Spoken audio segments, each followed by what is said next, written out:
There's always a moment when you realize the habit isn't serving you anymore. Maybe it's the late-night binge eating, the endless doom scrolling, or something more subtle that has slowly eroded your will. You think, I'll stop tomorrow, but that tomorrow never comes. Stoicism offers a different path, a path that is silent, often unseen, but always there. This philosophy doesn't preach quick fixes or miracles. It's about mastering the mind and changing your inner world so the outer world follows. The Stoics knew that real transformation begins within. The time to change is now, and the path is clear. So start with our first one, which, the shadow of your habits. Think back to the last time you gave into your habit. Was it really about the action, or was there something deeper at play? An emotion, an unresolved feeling you were trying to escape? The Stoics believed unchecked emotions lead to chaos. Marcus Aurelius wrote, "The soul becomes dyed with the color of its thoughts." What if your habit isn't just an action, but a way of avoiding emotional debt? This lesson teaches that every time you run to your habit, you're avoiding paying the emotional toll for something deeper. Perhaps it's stress, fear, or frustration. Emotional debt builds up, and your habit becomes the easy escape. The challenge is to identify the emotion you're avoiding. When the urge strikes, pause and ask, what am I really running from? Recognize that your bad habit is just a mask for something hidden. Pay your emotional debts by facing those feelings head-on. Journal them, talk about them, or sit with them in silence. The more you confront these emotions, the less power your habit has over you. Habits are shields that protect us from discomfort. Remove the shield, and the habit starts to lose its grip. Second, emotional debt and habits. Think back to the last time you gave into your habit. Was it really about the action, or was there something deeper at play? An emotion, an unresolved feeling you were trying to escape? The Stoics believed unchecked emotions lead to chaos. Marcus Aurelius wrote, "The soul becomes dyed with the color of its thoughts." What if your habit isn't just an action, but a way of avoiding emotional debt? This lesson teaches that every time you run to your habit, you're avoiding paying the emotional toll for something deeper. Perhaps it's stress, fear, or frustration. Emotional debt builds up, and your habit becomes the easy escape. The challenge is to identify the emotion you're avoiding. When the urge strikes, pause and ask, what am I really running from? Recognize that your bad habit is just a mask for something hidden. Pay your emotional debts by facing those feelings head-on. Journal them, talk about them, or sit with them in silence. The more you confront these emotions, the less power your habit has over you. Habits are shields that protect us from discomfort. Remove the shield, and the habit starts to lose its grip. Third, rebuilding your system. Habits don't exist in isolation. They thrive within systems. Without realizing it, you've built a system that sustains your bad habit. The Stoics would say, control what you can control, accept what you cannot. If your environment, mindset, and routine all support your habit, how can you expect to break it? This lesson is about recognizing the architecture of failure. Each time you fail, you reinforce the habit's control over you. It's like constructing a house with faulty materials. It will collapse every time. To break a habit, you must rebuild the system. Ask yourself, is my environment built for success? Is my daily routine encouraging better habits? Reimagine your surroundings and routines. If your habit thrives in boredom, create spaces that spark creativity or action. If it survives on isolation, surround yourself with supportive connections. Your body and mind follow the architecture you design for them. Tear down the system that allows the habit to flourish and construct one where change becomes inevitable. The house of failure can be dismantled and rebuilt, brick by brick, until only success remains. Fourth, the burden of too many choices. Freedom, ironically, can be the greatest burden. We think unlimited options will make change easier, but too many choices often trap us in indecision. Epictetus said, freedom is the only worthy goal in life. It is won by disregarding things that lie beyond our control. This lesson highlights how the abundance of choices makes breaking habits harder. Every time you decide not to indulge your habit, the weight of endless other possibilities looms over you. This is known as decision fatigue, a silent killer of discipline. The Stoic solution? Limit your options. True freedom comes from setting boundaries. Establish rules for yourself that are non-negotiable. For example, instead of deciding each day whether to exercise, set a fixed time every morning without debate. Instead of wrestling with the choice to avoid a bad habit, decide in advance that you won't indulge, no matter what. By reducing the number of decisions you have to make, you simplify your mental load and free yourself to act with clarity. Limiting your choices empowers you to stay consistent and focused, cutting through the chaos of too much freedom. Fifth, the power of absence. Imagine silence amidst chaos. This is the power of absence. The Stoics understood that absence holds as much power as action. Epictetus said, "It is not what happens to you, but how you react to it that matters." When quitting a habit, we often focus on filling the void left behind. But what if that void was the key to lasting change? The fifth lesson teaches that embracing absence is crucial. Quitting a habit creates space, and that space feels uncomfortable. But don't rush to fill it with distractions. Let it be. The Stoic path embraces the absence as a moment of clarity.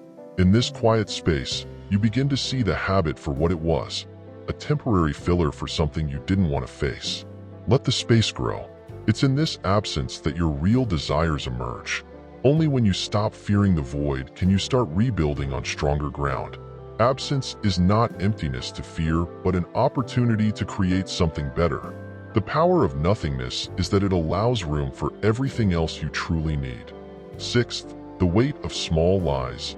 Every time you indulge in your habit, a small lie accompanies it. You whisper to yourself, "Just this once, or it won't hurt." These tiny untruths feed the habit's power. The Stoics valued truth above all. Marcus Aurelius said, "If it is not right, do not do it. If it is not true, do not say it."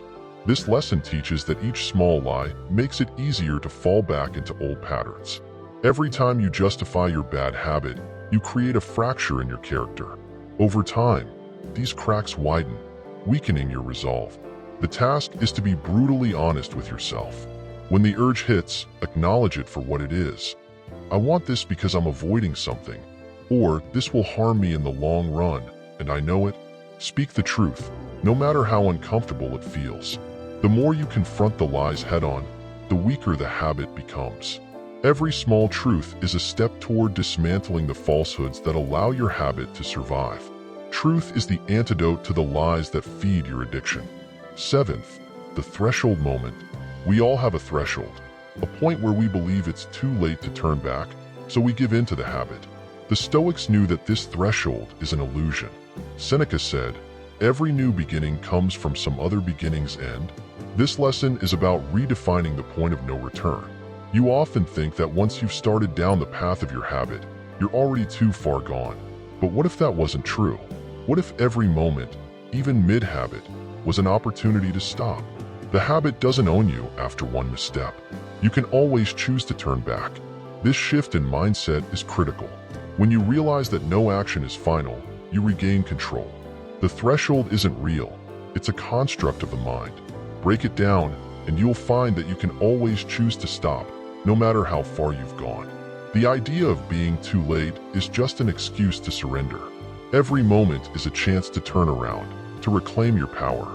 Eighth, the unseen battle. Quitting a bad habit often feels like a public battle. Everyone expects visible proof of your progress. But the Stoics knew that the most important battles are fought in silence. Marcus Aurelius said, "Waste no more time arguing what a good man should be. Be one."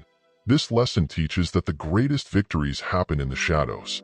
You don't need external validation to prove you're changing. True strength is built in private, in the moments no one sees. When you resist the urge in isolation, when you choose discipline over indulgence without an audience, that's where real growth happens. Stop seeking approval or recognition for your progress.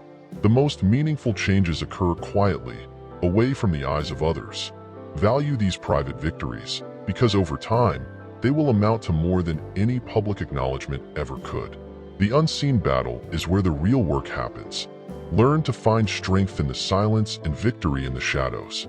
Over time, these silent battles will shape who you truly are. Ninth, the trap of false hope. Hope is often viewed as a positive force. But the Stoics had a different perspective.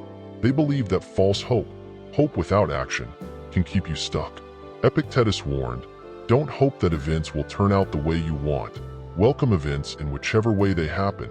This lesson highlights how false hope can become a trap. When it comes to breaking bad habits, hope alone won't save you. If you constantly tell yourself, "Tomorrow will be better," but fail to act, you're trapping yourself in a cycle of delay. Hope becomes a crutch, a reason to avoid change in the present. Instead of relying on a better future, focus on taking action now. Don't wait for hope to bring an easier path. Embrace the hard work and effort needed today. This shift from passive hope to active engagement frees you from the cycle of inaction. Let go of the idea that things will magically improve, and instead, focus on the actions you can take immediately. Hope is not enough. Only action can set you free from the grip of a bad habit. 10th, the mirror of habits. Your habits are a reflection of your inner world. Marcus Aurelius wrote, "The soul becomes dyed with the color of its thoughts." This lesson teaches you to use your bad habit as a mirror to reflect on yourself. Instead of simply fighting against it, ask what the habit reveals about you. What deeper need is it satisfying? What fear or void is it filling? The Stoic path to change begins with self-awareness. Your habit holds clues to your desires, fears, and weaknesses. Rather than shaming yourself for the behavior, treat it as a tool for self-discovery. What is it showing you about your mind and soul? The more you understand the root causes of your habit, the more power you have to change, not just the behavior, but the underlying mindset. A habit is a symptom of something deeper. Use it to explore the parts of yourself that are often hidden. By looking into the mirror of your habits, you can decide whether the reflection is one you want to keep. The habit is a reflection of who you are, but it doesn't have to be the final image. Breaking free from bad habits requires more than mere willpower. It demands a profound understanding of ourselves. By illuminating the hidden forces that shape our actions, we gain the insight needed to transform our lives. Each lesson reveals how our habits mirror our innermost thoughts and feelings, ultimately guiding us towards self-awareness and growth. Imagine uncovering the deeper motivations behind your behaviors and reshaping your future. Curious about how to implement these insights in your daily life? Stay tuned for our next videos, where we'll delve into practical strategies for real change. Don't forget to like this video, subscribe to our channel, and check out our other videos for more transformative content.